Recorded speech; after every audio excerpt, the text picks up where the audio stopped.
Okay, let's go ahead and get started. I'd like to welcome everyone to the Amite River Basin Drainage and Water Conservation District monthly meeting here October 10th, 10 o'clock at the State Capitol.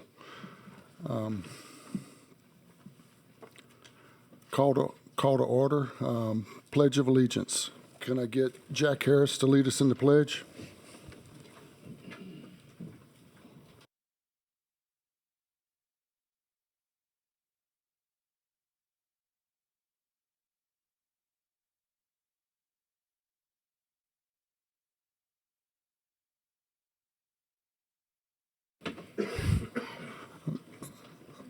Okay, Miss Tony, can I get a roll call?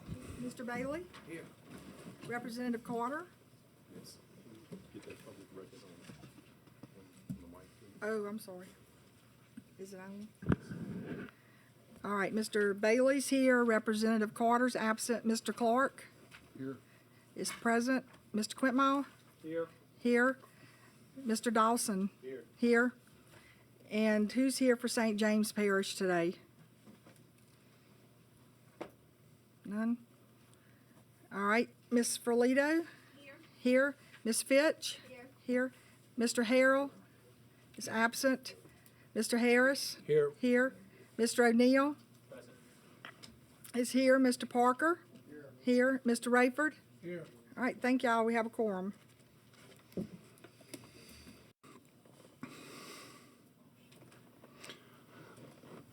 Okay, I'd like to recognize the visiting public. Thank you all for coming. Along those lines, do we have any public comments that would like to be spoken? Okay, no public comments. Next item is approval of the minutes. Tony's provided you all a week or so, 2 weeks ago with the minutes, and hopefully you've had a chance to take a look at them. And anybody have any questions about the minutes?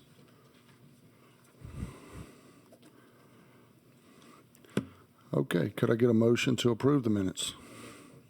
Motion by Commissioner Bailey, second by Commissioner Dawson. All in favor? Any opposed? Motion passed, minutes adopted.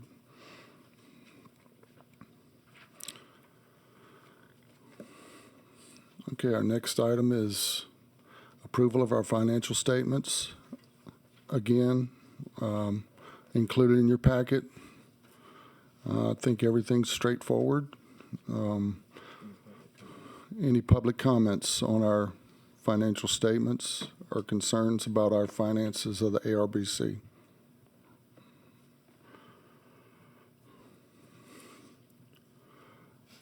Mr. Lionel, do you, everything look good?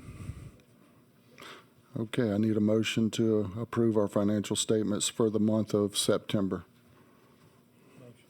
Motion by Commissioner Harris, second by Commissioner O'Neill. All in favor? Any opposed? Motion passes.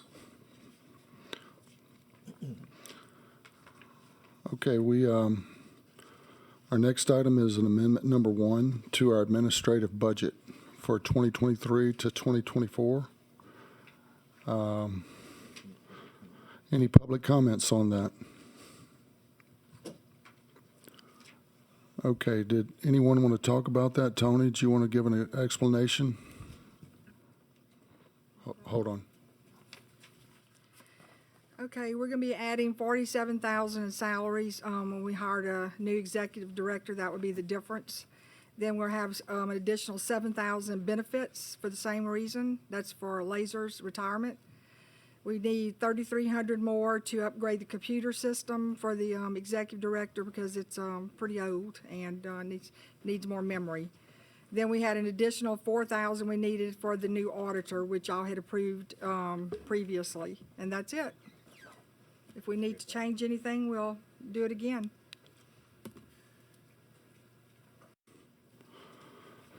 Okay. Any comments from the board? Yes, Fred. How much is the memory? Because I'd sure like to have a few dollars for that too. So Memory is quite expensive, but there is a clout.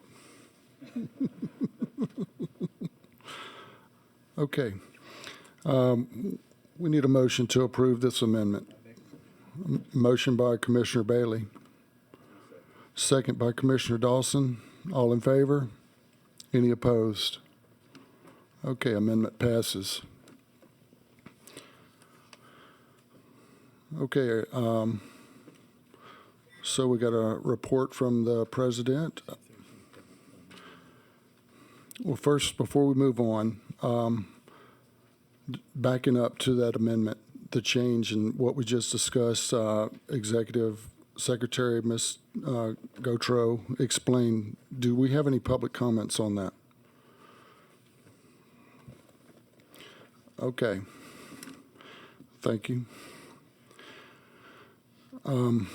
So my report today is I just want to let everybody know that we are moving along. The Amite River Basin Commission is moving along. We're excited that we have a new executive director. I feel like she's definitely fits the bill on what we need and where we're going to go. And we're looking forward to working with her and her helping us go down this path. She did apologize. She has a severe case of strep throat, and she was not able to attend her first meeting. I understand it is going around, so for everybody, y'all be careful, watch out. You know, it doesn't discriminate. Anybody could come up with it. So anyway, I hope she gets better. And other than that, you know, there's a lot of campaigns going on. A lot of our elected officials, our representatives, our senators, our governor, our parish presidents, our councilmen, everyone, I wish them well as they work through this reelection and election. And with that, I yield. So our next item is report by the executive director. That would be our new executive director. She's out, obviously. I can speak a little bit that so far she's been working really hard. She's put together an application for the Act 170, not Act 170, the Watershed Initiative Regional Capacity Building Grant, something along those lines.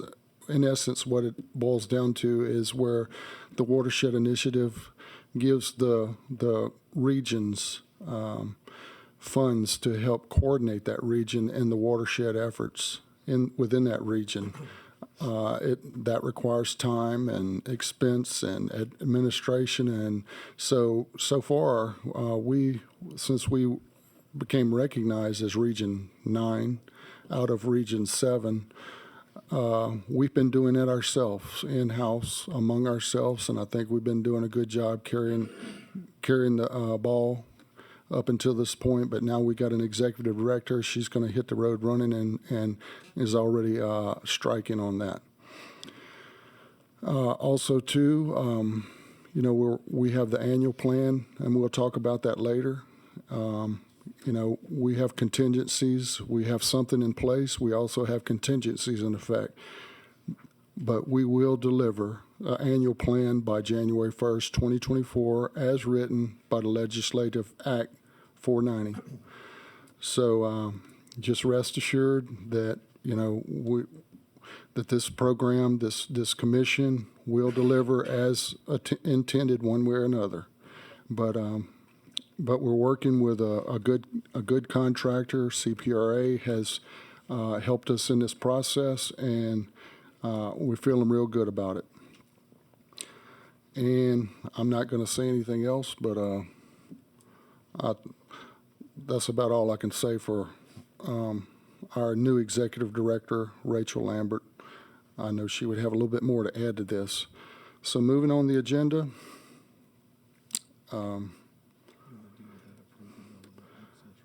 Yep, we also, one of the items that has come up is to allow an access road at White's Bayou to remain. And so it's in your packets. Hopefully you've had a chance to look at that. Larry, can you explain a little bit? So as the work is continuing on the Comey Diversion Canal, the contractor at White's Bayou had to prepare a roadway or temporary roadway. And under their contract, the question is whether or not that had to be returned back to its natural state because that city parish, which would be taking over the maintenance of that, we felt that the contractor reached out and asked whether or not they could continue to allow that temporary access road to remain and not have to rehab it back to its natural state. And for that reason, I think it's important that city parish have that ability to get to the White's Bayou for further maintenance as it takes over in whatever future time frame that might be. So we put this item on the agenda. There's no official document that's required, but going forward, I think you will find that there will be requests by various contractors to do something similar at the different structures that are out there. And to that extent, I hope the board would consider just going forward, allowing that to happen. So we just wanted to get I talked to Rachel about this, and we just wanted to make sure that the board was aware of this particular request. So if there's, Mr. Chairman, if there's action on this to approve. Mr. Harris. In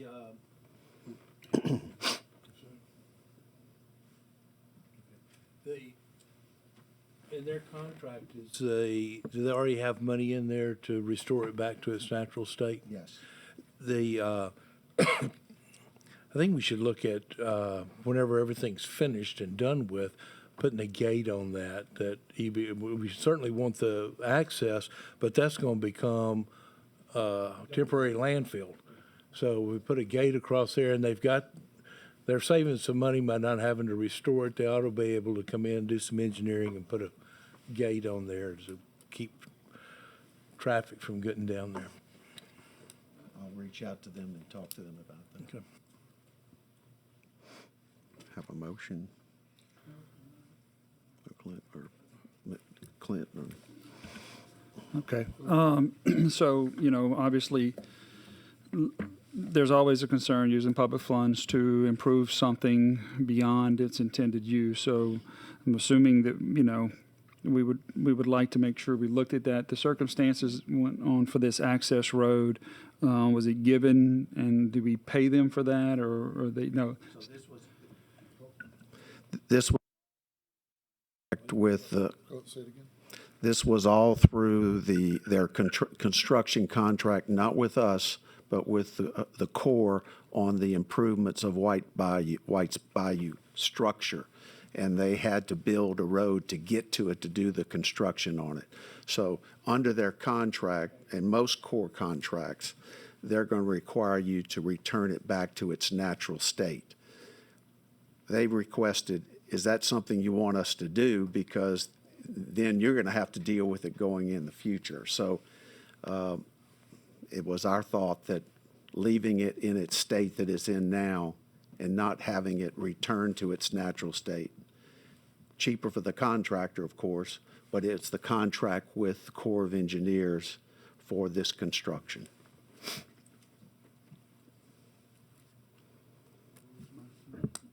There we go.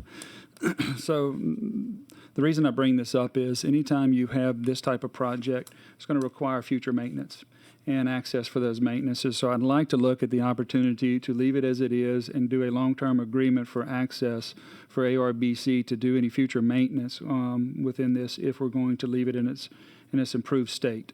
So I would like to do a little planning ahead and make sure that if we're going to leave it as an estate and add a that a special agreement can be crafted so that we can get some access points for maintenance and improvements along this structure.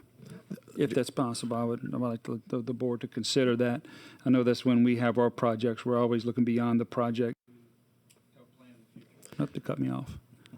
So,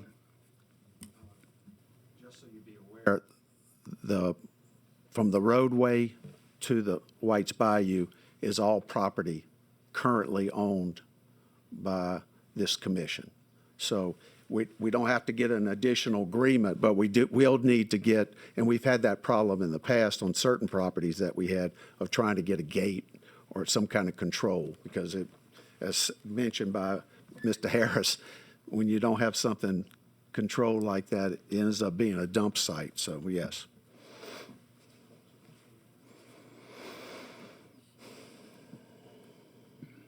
tricky. All right, so we own this property. We own this road, is this correct? Yes, sir. We own the property.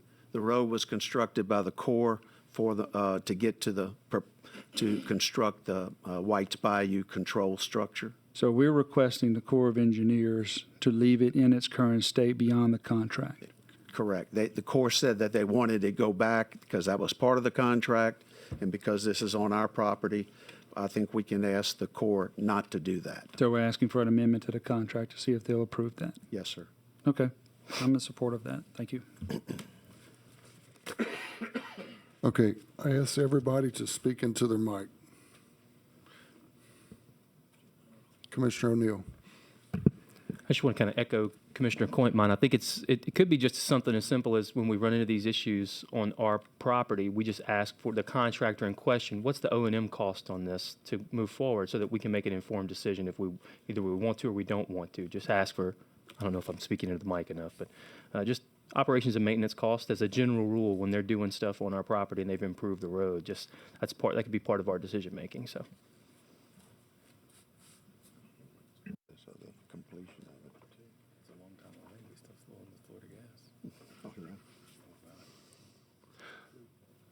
Mr. Chairman, I just want to mention that ultimately, as y'all all know, that this channel improvements all going to be transferred to the city of Baton Rouge at some point. And certainly from our perspective, as much access as we can have, particularly a roadway to be able to provide better future maintenance is very, very important to us. Unless that's changed, which I don't believe it has, the Corps is going to expect us to accept these projects in phases. And this is the lower end. So, and not sure exactly where the next part will be, but we will have to ultimately, the city will be responsible for maintaining that section of the channel, and it will not be the responsibility of the Amiens River Basin Commission. So I just wanted y'all to be aware of that in general. I don't know what the limits are at this point, but that is on the downstream end where we're looking at this point. They have not provided me the latest and greatest of where that's going to stop at, and then we do our review, make sure we're okay with it, either accept it or have the issues that need to be addressed. But I just want to make sure the commissioners know that ultimately we want the roadway because it would be ideal for us for maintenance in the future. And I agree with Jack about the gate, because that's the first thing that when I saw the picture, I said, we better have a gate or somebody's going to dump half of East Baton Rouge tires sitting down there in the channel, that's for sure.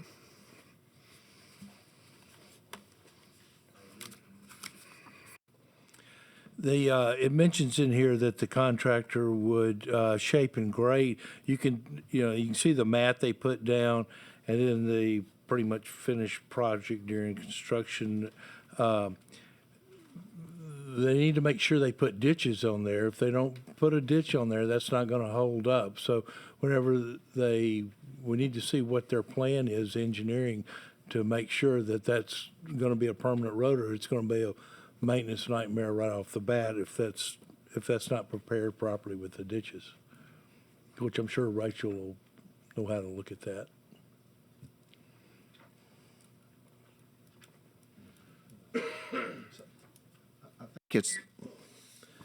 There was an existing unimproved road.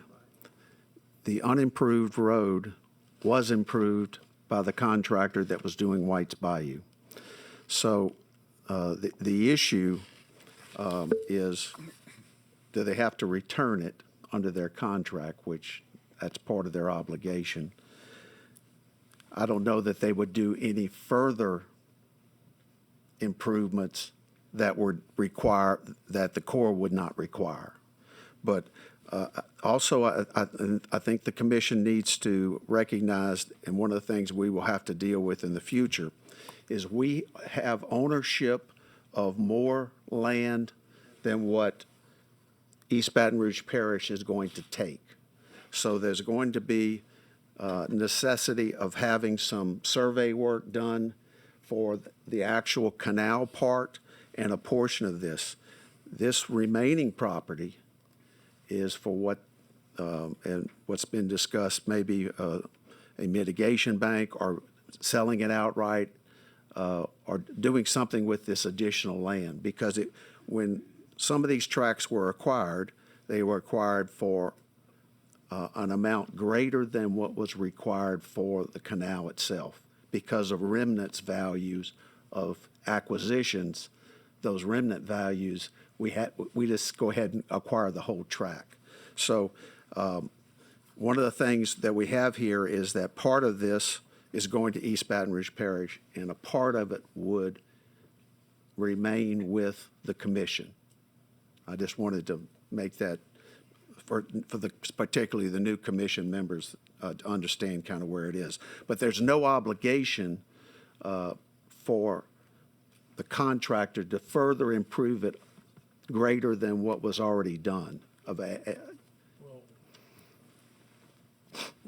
They recognize in there to shape and grade for it to remain for the future, and part of their they've got money in there to reclaim that back to a natural state, which putting ditches down the side and putting a gate up, I would think would be a lot cheaper than putting it back to the original state. So it shouldn't increase the price of the project.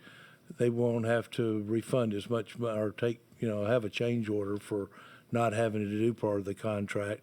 But when we're talking about maintenance, if you don't have drainage under that mat, it's going to be a maintenance nightmare until you put the drainage under it.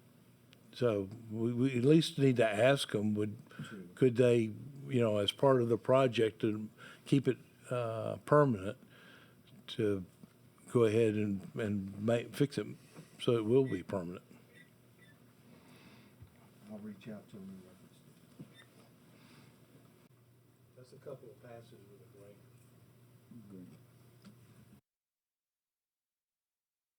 grader. All right. So I apologize for being new, right? Trying to get my footing here. So Fred, y'all are in favor of getting this land donated to EBR?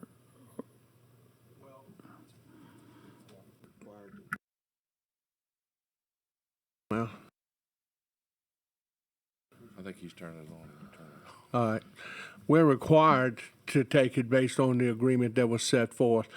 What Larry did state is, I know that we did buy additional property because of takings and things like that, but I also thought, from my understanding, that would also be the city's responsibility and be acquiring or be taking over those tracts too. But if that's not the case, then that's fine. But I know the areas along this channel, it was always intended to have enough area for us to be able to put a roadway in to be able to help facilitate doing the maintenance of that situation of this channel. I know that for a fact. But I'm certainly going to have to get back with Larry in relationship to that, because do I need it all? There's pluses and minuses, as you as commissioners know, from my perspective. Certainly, the only issue that I do know about is that when you're talking about mitigation banks, that is a big deal when it comes to MONEY. And certainly that may be some advantage for us to help us at least maintain some of these areas that we're talking about in the future.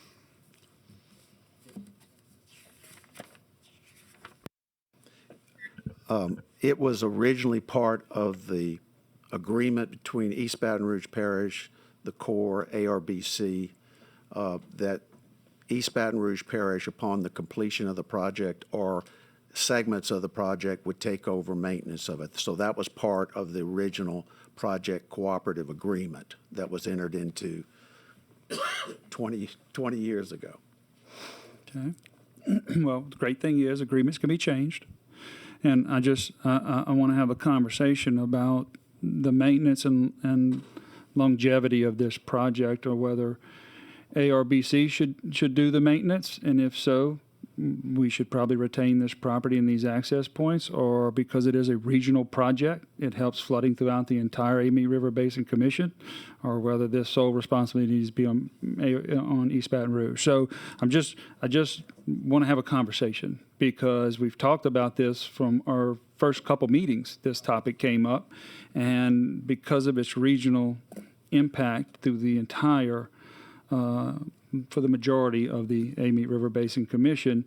That's why I asked, if they wanted it. So I just want to make sure before we start doing these things, because obviously if we decided to keep it, we could put our own gate up and our own access, and then have some maintenance access and a long-term maintenance schedule for this particular structure that is critical to the entire Amite River Basin Commission's region. So I would just like to have those conversations before we started, and that's why I asked Fred if they were in favor of taking it. That's my comment. Thank you.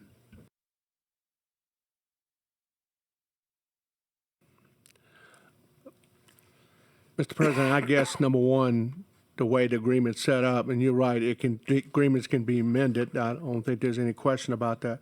But let's just face it, this channel or this canal is going to be a maintenance nightmare. I mean, just in general. So to be honest, I'm open for any volunteers that also want to help participate in that cost. I mean, I certainly have no problem with that. But you're absolutely right. Is one of the reasons when the voters approved this, Ascension, Livingston was participated in some of that cost because of from a construction aspect. But, nobody wants to pay for something that's finished at this point, and I get that. But certainly there's going to be a challenge for us in regards to trying to keep it maintained the way it needs to be. The original numbers that we were looking at is just to do the dredging on the channel was somewhere around $14 million, and that had to be done about every 10 to 12 years. So that's in itself is, kind of stretches a lot of people's budget. But certainly we can have that discussion. I have no objections to that. I certainly wouldn't have any problems working out where we could find a group to be able to help with that situation, because it does impact everybody. It really does. Without that project, we're going to have flooding problems that go all the way back down to the river. And so in my opinion, the more we can get to help address that, the better.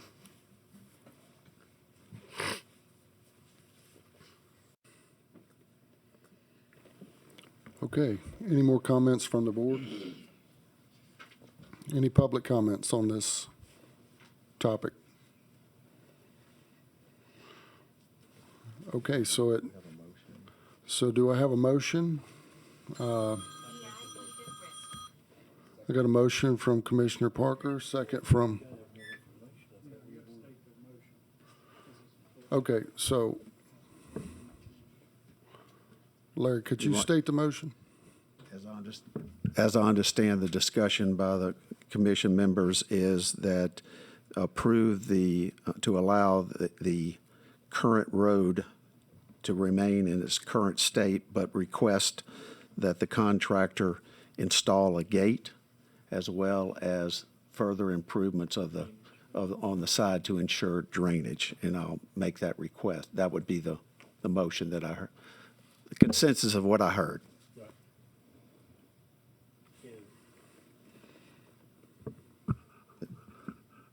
Yeah, I'd make the motion that we allow Mr. Bankston to go ahead and do that and make sure that there's a gate put up there, that at the current time, the contractor continue to have the upkeep of that road all the way through to White's Bayou. It's for the commission members, I was talking to Mr. Marino.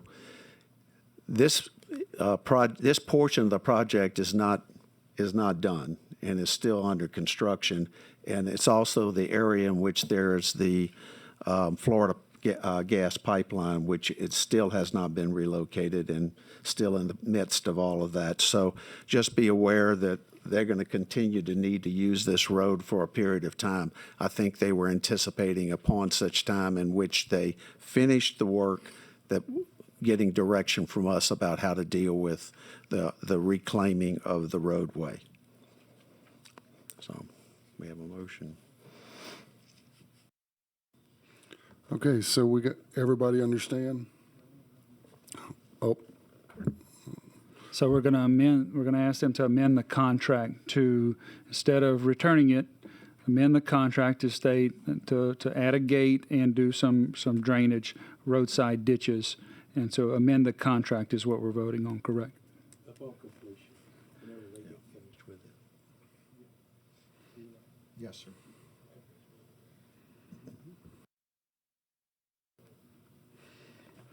okay. Any more discussion? Okay. Everybody understand? Any opposition? Okay, motion by Commissioner Parker. We got a second? Second by Commissioner Bailey. And any opposition? Motion passes. All right, moving on our agenda to our next item under starting old business. First bullet is the Louisiana Watershed Initiative, Region 9 Coordinator Updates Discussion. I touched briefly about that earlier, talking about how we are going through the process, working with the Watershed Initiative to obtain funding to help sustain a coordinator, that being our executive director, and the efforts of the whole commission and the office to participate in the Watershed Initiative program for the entire region. And Larry, do you have any updates on this? Yeah. Yes, sir. Rachel had begun work on a submission to LWI and has an initial draft. She's not finished with it. She has provided a copy of that for the $800,000 with some information, but she is nearly completed with that, and hopefully when she gets back, she'll be able to submit that to LWI for consideration. That there is a draft, but it's not complete at this particular time.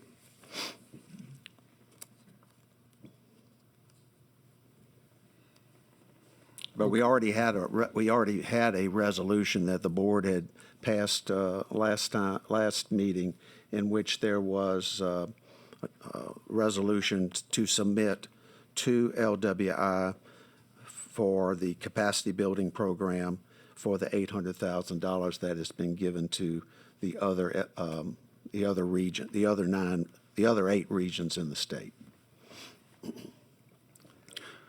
So, we've been trying to get these funds for a while. I mean, we've talked to Pat early in the game. He's come to our meetings, and we've expressed the need more than one time without clearly saying the process.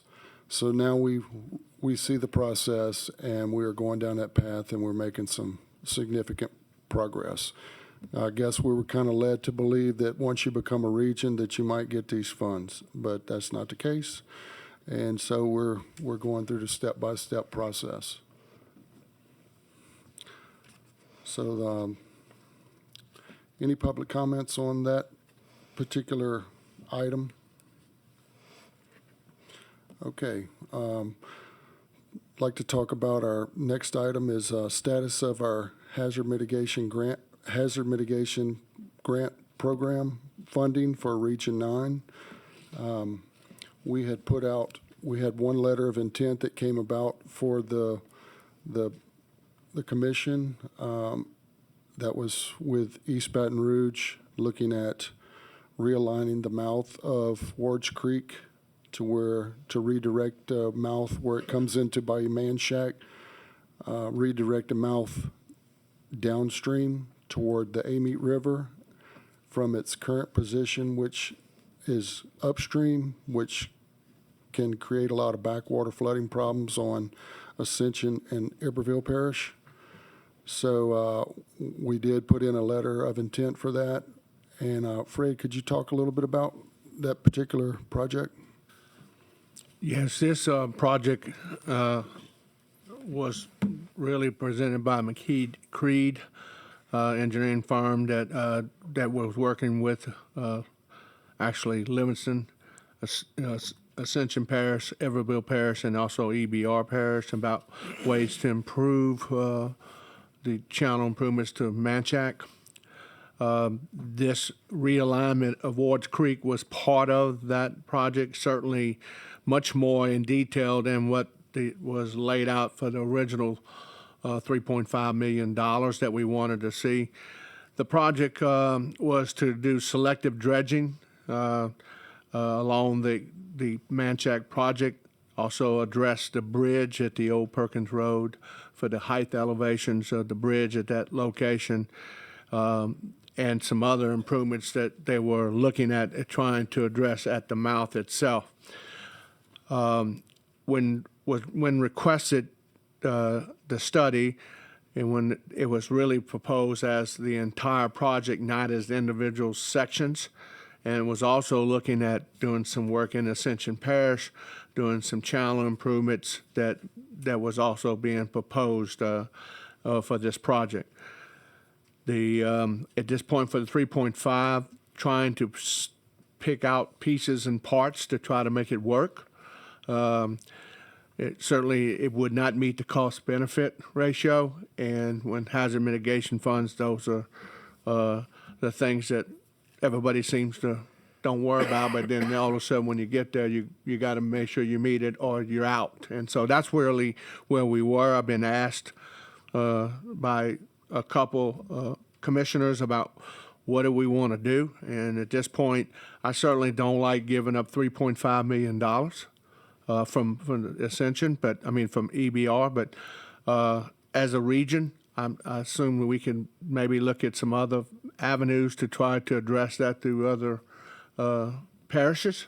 We have enough commissioners on here that certainly can do something in regards to that. I'm not sure from the time frame we can submit that in a timely fashion, but that is something that, at least at this point where we are, it is a needed project that amount of realignment. It does impact in Ascension and also Everville because Ward's Creek is draining as toward Ascension and toward Everville and not going down the Manchac at this point, which is really causing a restriction for all three of us because Ward's Creek has a lot of velocity and a lot of hydraulics that comes through that area. And certainly this major improvement that was being proposed in the original study would have been a very, very positive benefit, not only for EBR, but also the other parishes that I mentioned. That's what I know at this point. So the BCA may not be sufficient to suffice this pass muster with this particular grant program.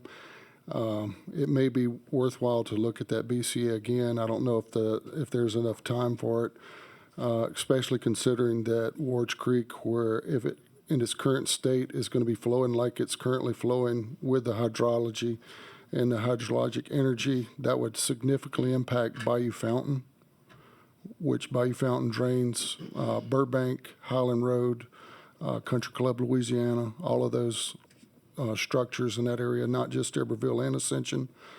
But we'll have to look at that and see if time allows. A lot of these applications are due at a certain time, and I don't know if we're available. But Mr. O'Neill, can you help us understand this a little more?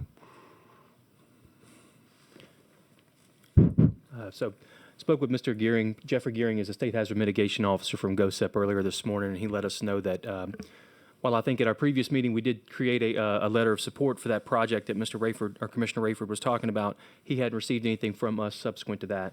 I think that's because of benefit cost analysis issues, as Mr. Rayford mentioned. If the commission can come up with a potential alternate project that we feel is both technically feasible and is cost effective, I'm happy to work with the commission to get that submitted to GOSEP and check all the boxes in that process. That's something I'm familiar with. So as usual, I'm willing to help if y'all need something. So I think we just need to come together and find a project that matches that $3.5 million. And it definitely needs to be oriented towards localized flood risk reduction. We need to stay away from trying to build a building or doing a plan type project with those funds. So Gary, is considering the timelines and the schedules for all of this, has the door closed? Is it still open? I think it's still open. I know we are past the deadline, but I think that text and the conversation I had earlier today was like, let's get a move on. We need to get this in. So Can you shed a little light about, not everybody's familiar with the GOSEP process and hazard mitigation grant program funds. Can you shed a little bit of light about that program? Say if you, on a local level, parish level, we have a need that needs to be handled like rather quickly. So we apply to this program for funding and such. I mean, it is what it is, but can you explain about what somebody on a local level might expect to deal with or go through? 2 words or less, herding cats. I'm sure some of our parishes here are familiar with that. No, I would suggest that most of the projects that we have before us are something that would represent something approximating an urgent need or an emergent issue. And the Hazard Mitigation Grant Program is not necessarily a quick program. Federal money is slow money in many cases. And so there's a process to get the application submitted, which is going to require some, at least initial conceptual design plans or some conceptual problem statements and a proposed solution. There's going to be a requirement that a benefit cost analysis be submitted. That is something that is not a simplistic process. And then once that needle is threaded from an application submittal standpoint, you're going to have to go through an initial request for information where you cross a T or dot an I, or we need additional information here, or we need supporting documentation there. So it's a potentially lengthy process just to get to that phase 1 approval. If this is a conceptual project, the first phase is just to get the funding for a design, a study, and things like that, survey work done. Then you have to take those submittals, those deliverables from phase 1, and submit them again to get phase 2 approval. And that's when FEMA will go through another review process, and then they'll give you your construction funds. So it is going to be a lengthy process. Also, too, the funding is reimbursable, so you have to put your money out there first. So parishes like East Feliciana, St. Helena, Iberville, this rural, don't have a lot of resources, do not have a team of technical experts or can afford an engineering firm. I don't know if this would work for you, but nevertheless, as a commission, we have the resources here on the commission that can perhaps help the parishes in the whole Amite River Basin get whatever they need. So that's it. Anybody have any public comments about that? Go ahead, Brad. So the 3.5, that's for phase 1, that's for design and study, or that's the total amount available for construction? Kit and caboodle, we could do a complete project for $3.5 million. It's not just phase 1 funding for A&E or survey and permitting. It could be for an entire project, from, to use President Clark's comment, concept to completion. So, you're welcome.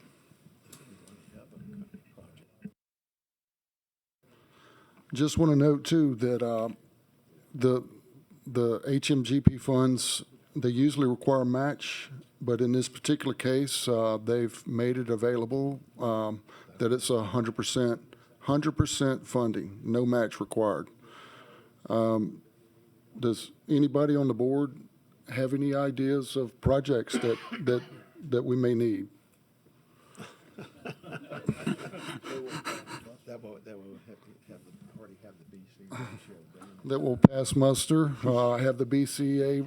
I mean, look, I Complete. don't know about the BCA's and that little magical soup y'all create to get these little acronyms going on and approvals and all, so. Benefit cost analysis. Yeah, no, I'm familiar with it, BCR, BCA's, and what you do to create them, I mean, whatever. Yeah, I mean, I got projects, if nobody else wants to step up, I mean, I got all of it ready to go, so, yeah, if nobody has one, what's our deadlines, what do we need to do? We got any specifics on, you know, when we need to get this together, when we need to submit? Do we submit through ARBC? Do we submit directly through my grants department? I mean, I just need some details, that's all.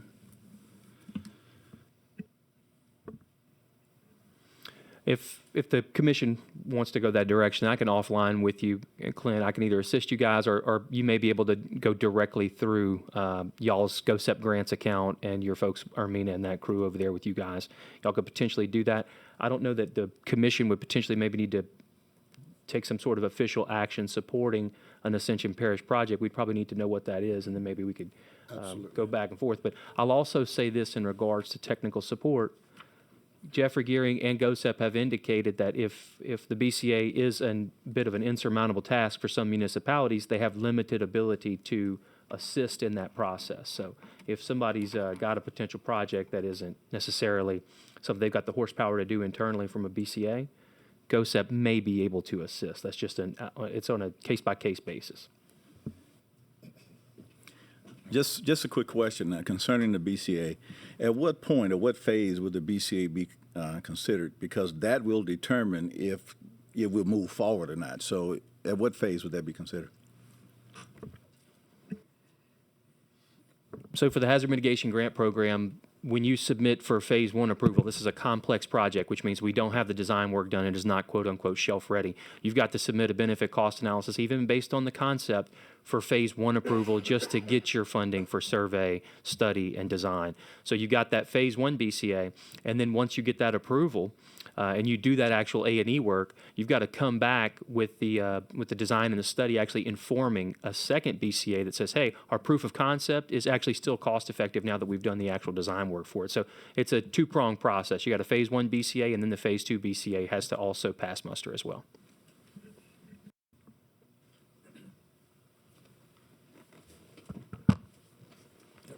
Fred, did they just take the report that PLD and broke out that section to look at the cost benefit, or did they go back and recalculate it? Because it's like Clint said, it's a soup. You know, if it depends on how bad you want the project, of how you cook the books on those numbers.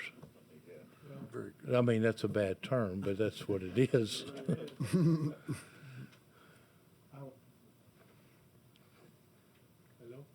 Hold on. There you go. Okay, I'm sorry. Well, the BCA, and you can call it whatever you want, you know, I get that from that perspective. But when we looked at downsizing because of this project, the cost benefit certainly would not cover this type of improvement that we're looking at. It wouldn't be very beneficial. To me, it is, but I mean, to look at it on the basis of a hazard mitigation project, it didn't meet the levels. In fact, I'm meeting with DLP next week to discuss in general about how I can look at this project, because I still believe this project totally, if we went back to the original intent, the way it was laid out as far as the design, I think we may be close. But there again, we're not talking about $3.5 million either. We're talking much more money, probably somewhere in probably $10 to $11 million. So that's the reason why when I was asked the question, I know it doesn't meet that requirement. And I don't like passing up money like anybody else does. But if I can't make it work, then certainly I would hope that some other parish will make sure we don't miss that opportunity. I don't have a problem. The only issue that I would say on that, Commissioner Clintmont, is that hopefully this project doesn't go into the man shack, you know, that you're making reference to. I'm not sure what you're looking at from that perspective, but there again, that would be my only issue as Commissioner Harrell always pushes me about what happens in Livingston. I just want to make sure where we are with that from that perspective.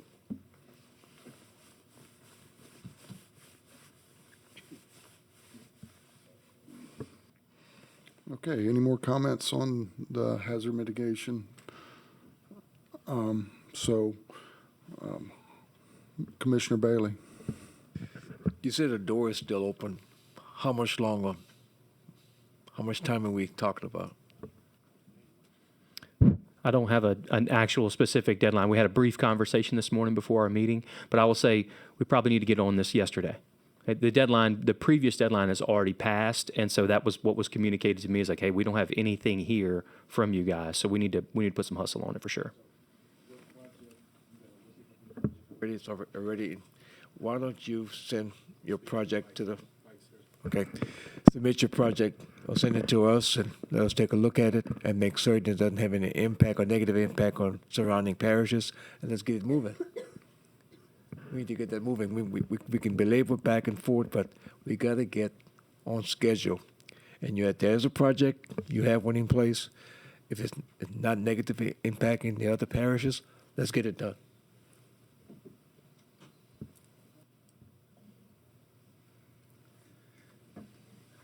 No, I'll be happy to do that. It does, and it actually introduces the water from Spanish Lake and Bluff Swamp into our Marvin Bro Basin. They're taking it out of Manchac. It's part of the original whole scope of the New River Pump Station. It's a portion of that because it's going to be very difficult to find 100 million, as we all know. So if I can break this up in phases, it would be an actual project that benefits the basin by altering that water and transferring it into another basin that lessens the impact. So yes.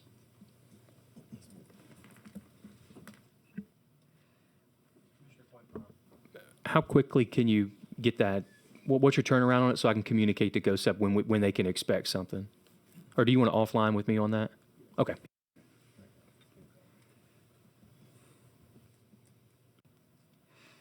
Okay, sounds good. That's just perfect example of what this new board and commission can do. And let's not pass this opportunity up for 100% funding and reducing flood risk. Okay, any public comments on this particular matter? There's been a lot of discussion back and forth. Anything from the public? Any more board discussion? Okay, moving forward.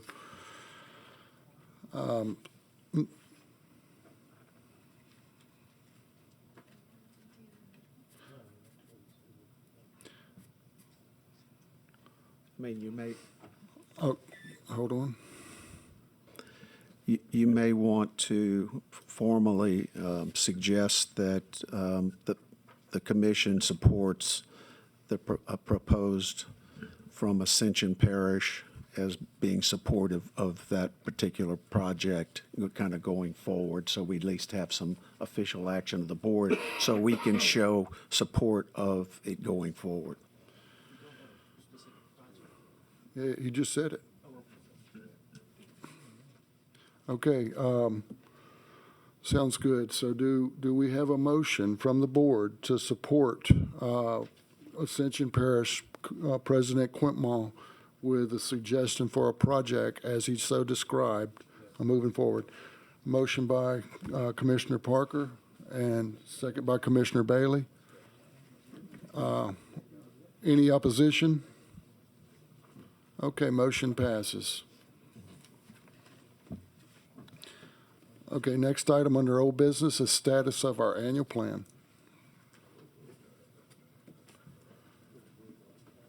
I think we've talked about our annual plan. Bryn, CPRA, can y'all, in light of our intergovernmental agreement and the funding to do the annual plan, all I know is the annual plan is due January 1st, 2024. Bryn, can you help us with this? Is it finished? Yeah, well, forgive me, I'm a little under the weather myself, but Yes, so it's due January 1st, as we discussed at I think the August 8th, the September 12th, and John, you and I had a little bit of a discussion in the special meeting on August 29th. We have a task issued to CSRS. They have some representatives here. I think they may be prepared to speak to the issue, but John and the commission members should have received that task order scope. It's pretty basic. We only have a few months to get a plan together as required by the legislature, but I think it is, will get us off on the right foot. And based on the discussion we just had, having that plan in place will be helpful in the future so that we've got a menu of projects that we can tick down if we need to, if we find ourselves in a similar situation. So they're at work as we speak. Part of the first items, I guess, that they will undertake is meeting with us, commission members, to discuss, what the vision is for the plan and what it is that you all want to see in it. So I'll leave it at that. If there are any questions, I can answer those, or I know the representatives here from CSRS can answer those as well. Okay, CSRS, would y'all like to come up and maybe talk a little bit about what's up? I mean, that's up to you. I think the board would appreciate it.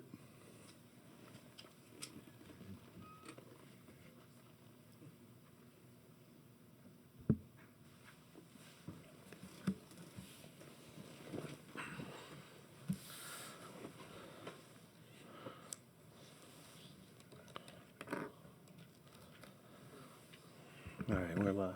Okay. Good morning, still morning. I have just a very brief presentation that goes through the scope of work, if I'm able to pull it up here. Stoker, could you, for the public, could you introduce yourself and your guest? Yes, sir. I'm Stoker Brown, principal at CSRS, and I have with me my colleague, Mark Goodson, also a principal at CSRS, and very well versed in planning. So, as this is a planning task, he is going to be vital in its progression.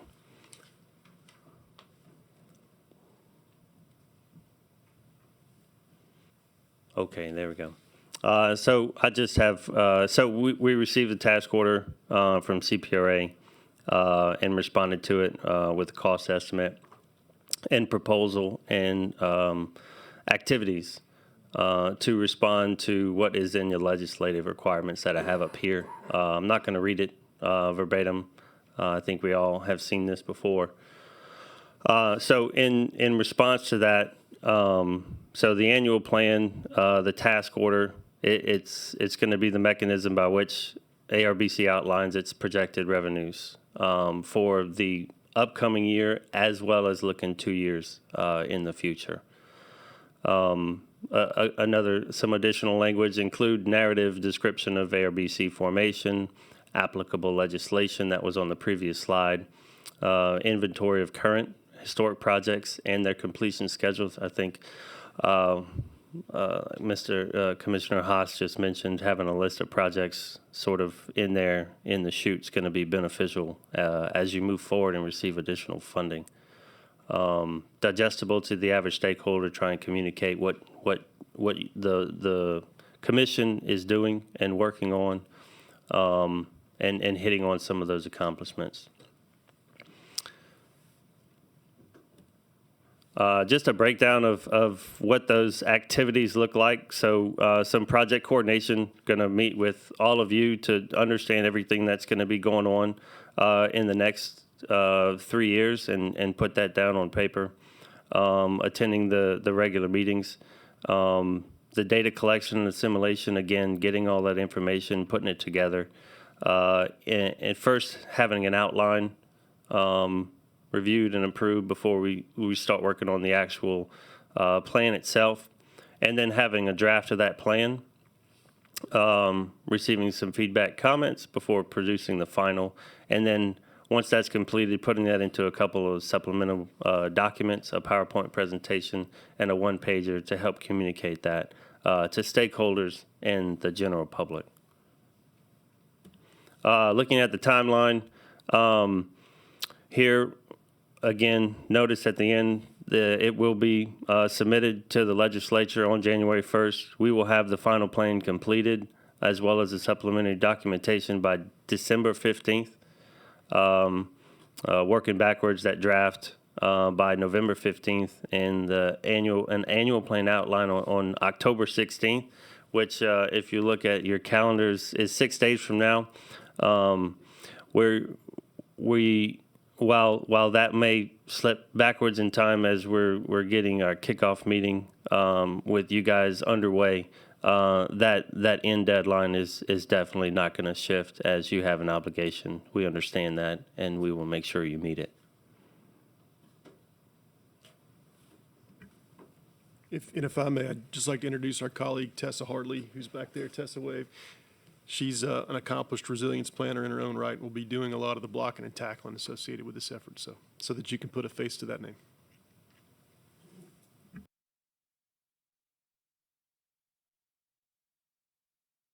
Any questions?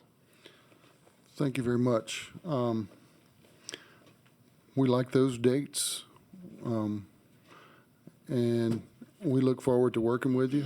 A lot of this work on who we are and how we got here is done. Just need to come and spend some time at the office and simulate, synthesize that information, and a lot of our projects that we have intent in mind with the parishes, our submittals to LWI Round 2, our top 5 projects.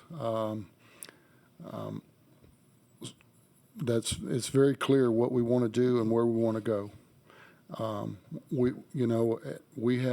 It's like we have a brand new 3/4 ton truck, 4-wheel drive diesel. We need to talk about it, describe it, and hopefully we can get some gas to put in it where we can get where we want to go. So, thank you all for coming and helping give us some assurance on that we're going to get this done in a timely manner. It was a little concern about adjective that was used to describe the delivery date, anticipated date. That falls in the category of forecasted or probable, but I think you've clarified that today, that you will have it done by this time. So thank you very much. Anybody have any comments from the board? Mr. Dawson? Just one question. I noticed the timeline. Does it have to come back to this commission for approval before submission? I guess that's just one question I had, because I didn't see that in the timeline. Yes, when they submit a draft, when they submit it, the draft comes to us, and that's where we're gonna fine tune it, work together to see what concerns we might have. Is it all inclusive? Is there anything that's in line with where, any comments can be addressed at that time?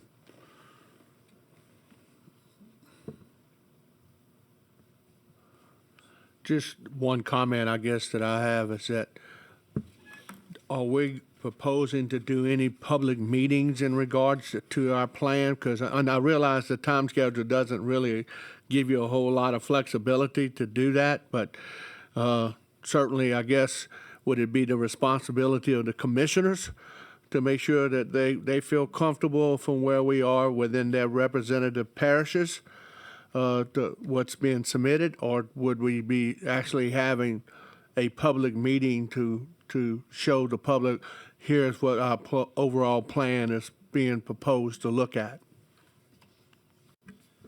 Commissioner Rayford, in terms of what's in our scope, there are no public meetings in our scope other than when we present here to the commission in this setting. But as Stoka mentioned, we'll be providing, public-facing resources that y'all can use to communicate the annual plan and what comes from it, to the public and other stakeholders at the end of the process.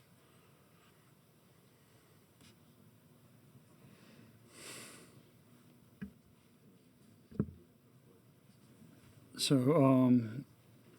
when do you think we're going to have our internal meetings? Do we have some dates we can throw out to get our input from the commission and how that looks like and when that's going to take place since we're on such a short time schedule?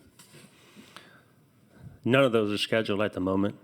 Following this meeting, we'll be reaching out to all of you to start scheduling those meetings. So we'll be looking for that. Okay, thank you.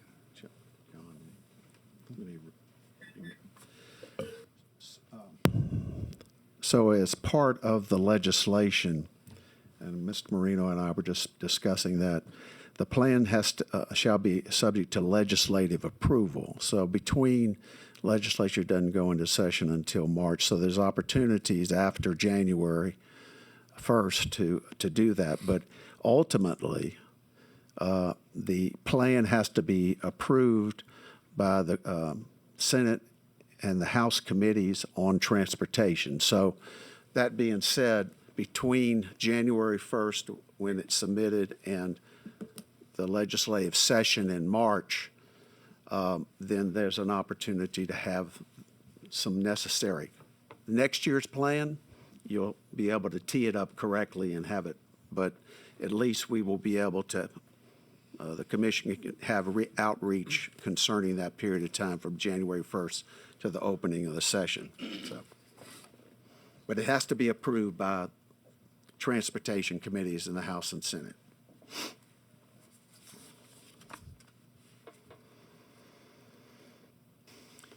Just wanted to, excuse me, just wanted to clarify, John was being a little facetious when he said we only know what the date is. We have a plan, and you're not starting with a blank sheet because we already know, as he came back and mentioned, our round two, we've got our top 5 funding, start on our master plan. So we know what's going into the annual plan. We just need somebody to help us craft that. So looking forward to it. Yep. So we're looking forward to working with you.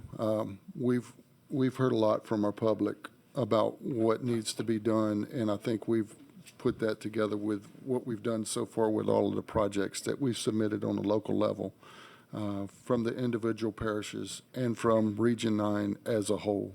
And we have resolutions backing that, so we should be good. We just want to meet that deadline and to demonstrate that we can deliver. Yes, sir. Thank you. We look forward to working with you. Thanks. Larry? Well, just one other thing we have a lot on our plate, but one of the other things that we need to be considering right now is submissions of items to capital outlay. That process starts in November, and it's not specifically within the annual plan, but if there's going to be projects, we need to get on it now in reference to that particular process. I just want to raise that. We have the month of November. The other thing, it's going to be a little bit different this year because of the fact that the current administration will be starting the preparation and recommendations, Division of Administration's recommendations for capital outlay that goes to the governor's office for review. We will have a new governor, but the recommendations generally happen prior to the new administration being sworn in. So it will then be revised when a new administration comes in. So capital outlay bill, it is, of course, an introduction by the governor. So the new governor is actually the individual that's going to introduce the new capital outlay bill. So we need to jump on that issue quickly. I just raised that now. So we spoke about HMGP funding earlier and how that is a lengthy, time-consuming process, and we talked about the alchemy that is the benefit cost analysis process. Capital outlay does not require a BCA. No BCA is required to submit with your capital outlay projects, but it also moves much, much faster. You've got to expend those funds extremely quickly. Commissioner Dawson's expending some funds for some projects on Southern's campus right now. He's well aware of it. But if we're looking as parishes about projects that need to move quickly, capital outlay is definitely one that would fit the bill in terms of a funding source for quick-moving, fast-acting projects. So just want to put that on everybody's mind as they're considering this funding source. So. Interject this also. Statutorily, after the Foster administration came in, they started the requirements of having matching funds. So there is some requirements of 15%, as I recall what the number is, or 25 now. So that needs to be taken into consideration. Now, does the capital outlay bill always do that? I'll say absolutely. It doesn't follow its own statutory requirements, but we need to be aware of that particular issue. So.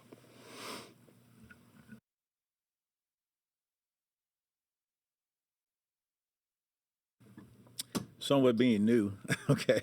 Let me ask this question. So who will be preparing the capital outlay requests? Is that something that's done by the new director? I see someone slouching in their seat.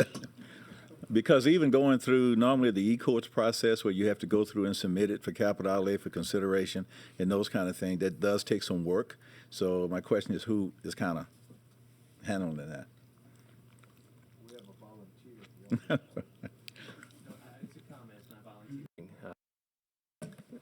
I would say if you look at the next agenda item on our list, that might provide us a method or a means of finding that type of assistance or that type of support as we go forward with that type of thing. So I think that might address a lot of the concerns we have. So.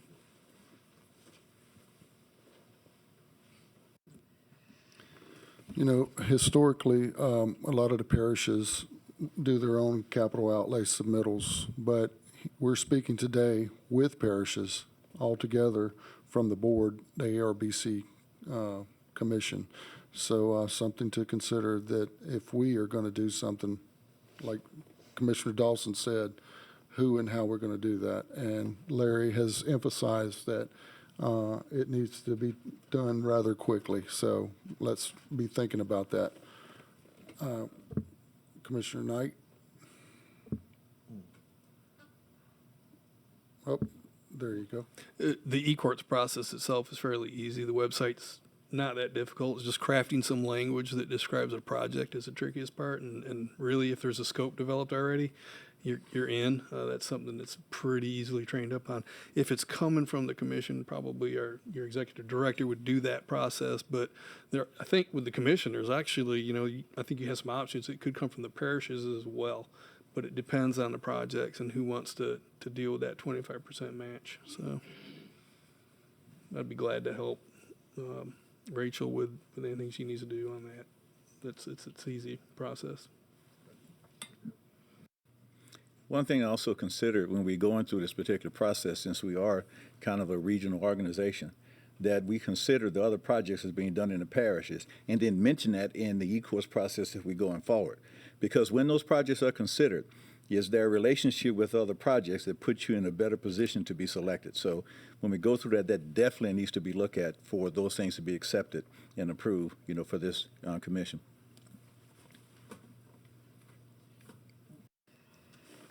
Very good point, Commissioner Dawson.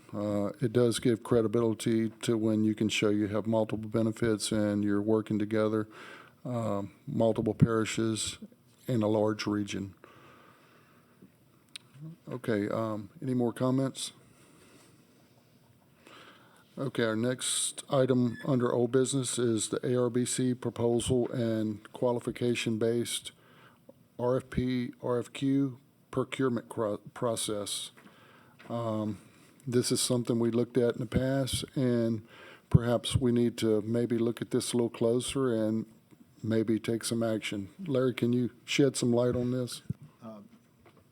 This particular item was on the agenda several months ago, but the commission wanted to have the executive director in place prior to any formal action on that. So that's why it's back on the agenda. What we attempted to do is I have a draft procurement rules. I also have, and we try to track to the extent appropriately what you see in the state rules and regulations and the procurement for professional and consulting services. We also have included in your packet a set of contract guidelines that the commission that you see kind of tracks what you see with the state.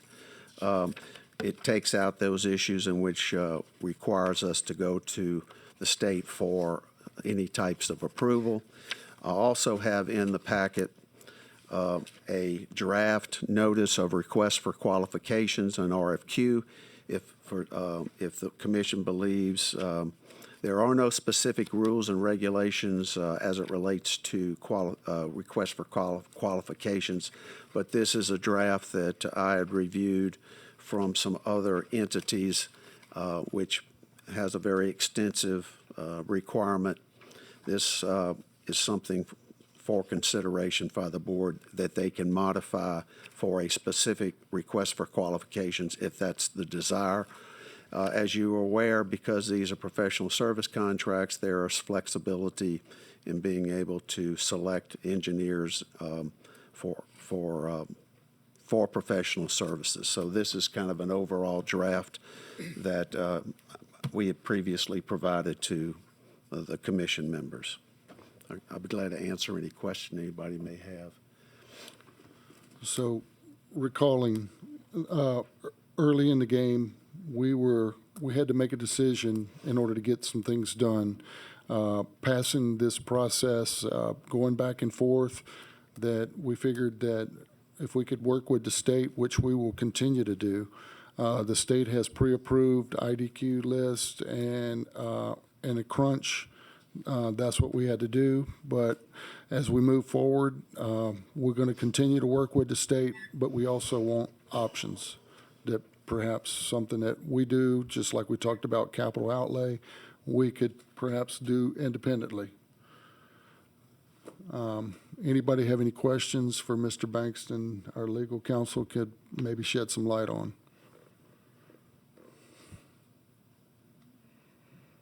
So Larry, what do you think moving forward? Gary. Commissioner O'Neill? Just a quick comment to the commission. This procurement, this draft procurement process would fit any and all, it would check all the boxes for federal funding. So if we were to go out for professional services, whether it was for engineering services or whether it was for grant management or planning services, it would meet what's called 2 CFR 200 guidelines, which is usually going to govern anything that's coming from the federal government. It would also pass muster for state and local as well. It conforms to the public bid law and the state bid law. So even all the way down, I think, to micro purchase thresholds are mentioned in here. So this is pretty comprehensive procurement package, and I think it would go a long way to being able to control awarding any kind of professional services for anything we might need as a commission. So I'm appreciative of the work that Mr. Larry put in on it. So. No, and what this does is give us the option, we can have this in our pocket so that anytime something fits into this category, we're good to go. So we looked at this a couple of months ago, and it's like Gary said, it's a comprehensive package. Larry did a good job on it. So this is something I feel like we need to go ahead and put in our arsenal, and it just gives us another option whenever we decide to go in a procurement direction. This gives us some flexibility.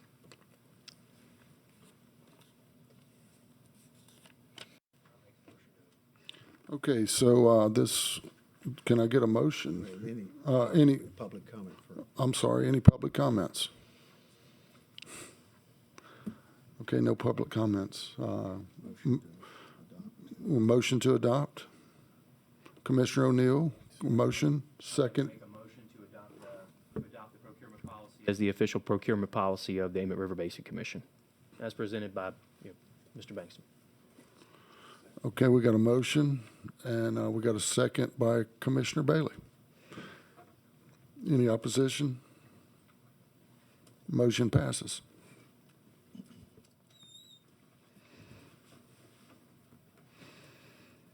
Okay, moving forward under old business.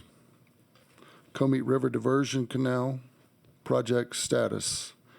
Larry, I know you follow this very closely, as do we, but from a more technical, hands-on perspective, can you shed some light?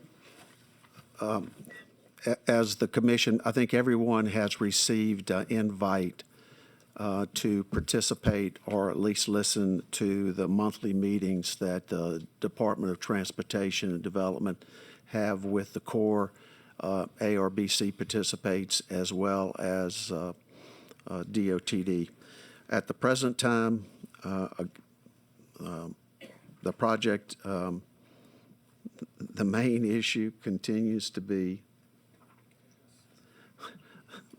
the Florida gas pipeline and the hoops that the Corps as well as DOTD have had to jump through have been long and hard, but I think they're right there on the 5-yard line, hoping to score of getting that the relocation of that of those pipelines. We just mentioned that it was in certain areas. It actually is in 2 separate areas that are problematic, and they're a substantial. Looking at the flyover that you see now, there's even been more work that has been completed, and actually the weather situation has been such that substantial amount of dirt's been able to be moved because there's been very little rain. But they still are having issues in reference to some of the areas and getting the project going. But again, the main issue has been and continues to be Florida gas. In your packet, there is a status report which is done by the Department of Transportation and Development, and it shows you the duration of each item and what's been done.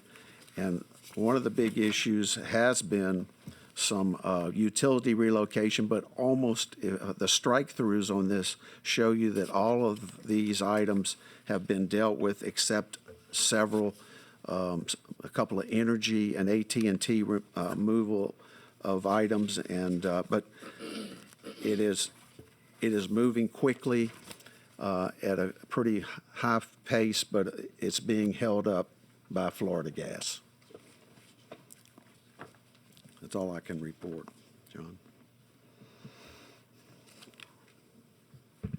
So, and this may be for Commissioner Knight, do we know what percentage complete the project overall is from the Corps' perspective? And the reason I'm asking that is, and you may be aware, when a project gets 50% or greater completed, the people or the residents that have flood insurance policies in force within that project's impact area could get their rating for flood insurance re-risked or re-rated, and they could see the potential benefits of the reduction in flood risk in terms of cheaper flood insurance rates. So I'm just wondering, do we know what the overall percentage of completion is for the project as a whole as of now? I didn't see it in the packet. I'd have to look it up. But they do it just by individual. If you look in the section, it is called key status, and it gives you the duration and what's been completed, like right here, Gary. But that's individual. I don't know that we've ever, I know we've had discussions about that, but I don't know that we've ever gotten to overall, have we hit that 50% mark yet? It's a great question to ask. I had no idea that was the case, so it's something I'll bring up to the PM. I can talk to her this afternoon and ask her if that's something she can get, and I can definitely get that back out to you guys. That is discussed at the meetings. Congressman Graves has continued to raise that issue because of the benefit of reduction of flood insurance rates. So the committee that meets once a month is aware of that, and we'll make sure that's raised at the next meeting. Just ask from a floodplain management perspective, I think we should absolutely not just ask the Corps. We should. I mean, I am 100% convinced that they have a project completion percentage somewhere on their side, somewhere in some project management software, in some spreadsheet somewhere, there's a percentage.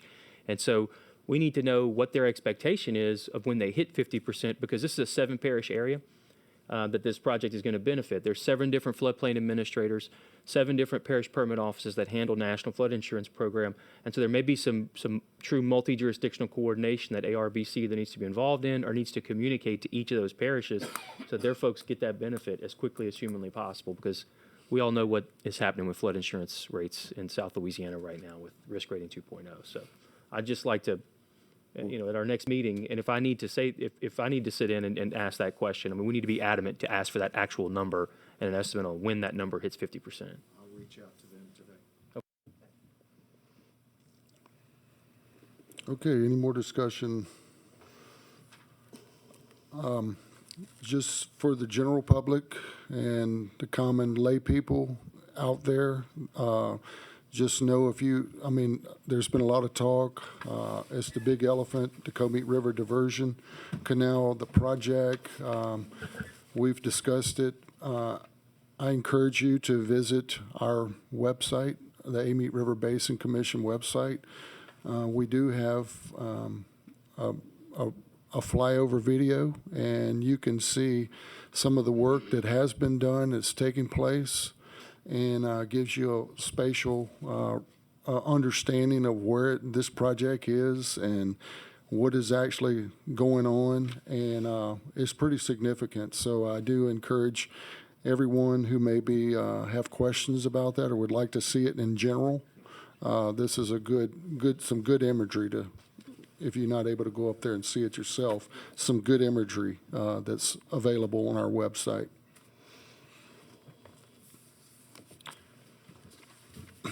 Any public comments or questions about the Comite River Diversion Canal project? Okay, moving on. New business? Any new business, board members like to discuss? Bryn? Ms. Ferlito? No? Okay. Okay, any general public comments from the public, the visitors here at this meeting? Non-agenda items that you might like to ask the Amite River Basin Commission Conservation District? Okay, hearing none, that brings us to the end of this meeting. I'd like to thank everyone for visiting, thank the commissioners for coming, and do I have a motion to adjourn? Motion to adjourn, Commissioner O'Neill, seconded by Commissioner Dawson. Thank you all.